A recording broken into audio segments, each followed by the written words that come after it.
పుట్టపర్తి ప్రశాంతి నిలయంలో బుద్ధ పౌర్ణమి వేడుకలు ఘనంగా జరుగుతున్నాయి. గౌతమ బుద్ధుని ఆరాధిస్తూ సత్యసాయి మహాసమాధి వద్ద ప్రత్యేక పూజలు నిర్వహించారు. ఈ సందర్భంగా సత్యసాయి గౌతమ బుద్ధుని నామస్మరణతో ప్రశాంతి నిలయం మార్మోగిపోతోంది.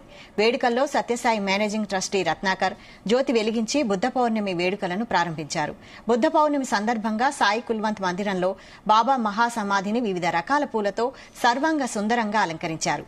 వేడుకల్లో Singapore, Malaysia, Japan, Taiwan, Sri Lanka, Nepal దేశాలకు చెందిన భక్తులు పాల్గొన్నారు.